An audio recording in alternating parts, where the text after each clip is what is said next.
All right, what up, YouTube? Johnny B, UpsideDownDrafting.com. Week 8 waiver wire gems. Let's take a look real quick at what we were dealing with last week. Like I said, guys, we're getting to that point where you're either the haves or the have-nots, and we talked about Dion Lewis and that backfield in Patriot land with Bill Belichick. It is really hard to figure out. I know everybody liked Gillislee early on in the year, and then it was James White, and then they switch. But it looks to me like the snaps, the timeshare, just the overall workload. Dion Lewis, we were calling him for Week 7, and he hit. Rams defense we also talked about as well. Nelson Aguilar, interesting. We were talking about him as early as Week 1 or 2, and he has turned into the receiver they want him to be. But how much is it credit for him, the player, or is it the quarterback? I tend to think it's the quarterback making him look really good, like Magic Johnson used to make other people look good in basketball. But we're getting to that point where, gosh, I hope you've found a few of these gems, and if I've helped you in any way, great. Otherwise, you're tuning into Week 8 here. I hope you're not expecting any miracles. I don't have that for you. What we are going to talk about is this guy right here, Rod Smith, Dallas. I'm very, very high on this guy, and so many people keep talking about, Darren McFadden or what happens to Zeke, and then there's Alfred Morris, who we are also recommended. But I just think, look, if you're in a deep league, and those are the people that watch this show, this is your guy on waiver wire night. I know I'm getting him back on my roster. I picked him up about 3 weeks ago, and then I had to shuffle him around. And you have to be doing that bottom of the roster churn. If you're not doing a justice with your waiver wire. So he came off my team, and now he's coming back on. So tonight, Tuesday, I'm going to get him. Why do I only put 18%?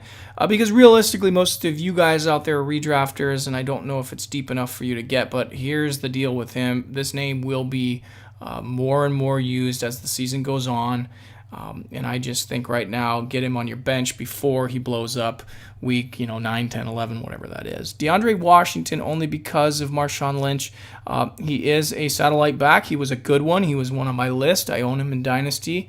But he just hasn't shown or been given the chance to shine as much in Oakland. But I just think this is the year of that, Chris Thompson back or whatever we saw him last night and on Monday Night Football. And there you go. Mike Tolbert, look, I always put him down there only because anything happens to LaShawn McCoy, he fits right in. I'll leave that one up to you. Those are my running backs. The wide receivers, we're talking about, Marvin Jones Jr. again from Detroit. He's the top guy on my list, but the very obvious one at that. We recommended Kenny Stills last week. I'm running out of guys for the waiver wire on receivers. I mean, you could talk about Jeremy Curley, I guess.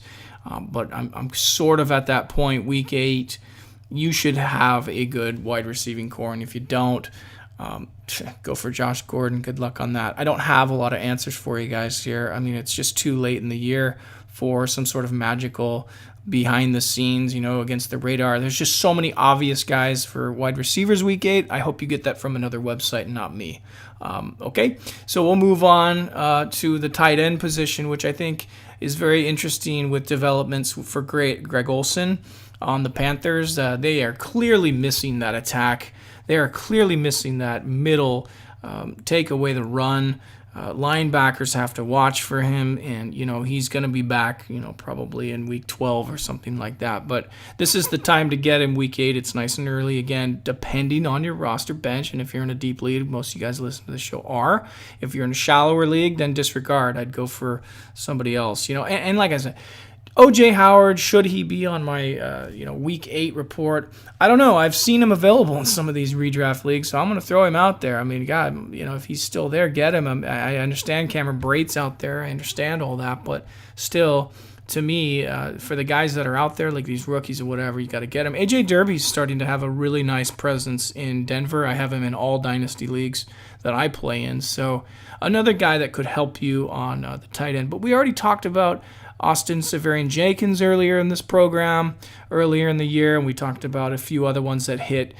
Fantasy football, it's tough, man. Somebody like Ed Dixon, blows up for Carolina Panthers. Everybody rushes to get him. I did call him for that week. He did blow up, but I'm not saying he's the steady guy overall, right? I mean, the fantasy football is impossible. It's a jigsaw puzzle. It's the hardest thing in this planet to predict. But what we want to do is see past on consistent guys that can get it done. And I see 3 guys right here that can.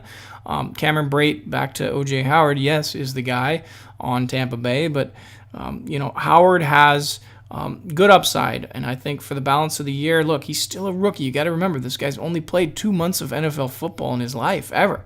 So as he gets his confidence, I think he'll be there. So that's an obvious one, right? I think if you're tuning into this show right now, week 8, you're probably looking at Derby, and you're probably looking to trade Greg Olsen. Say no more there. As far as team defense, I like the Finns this week.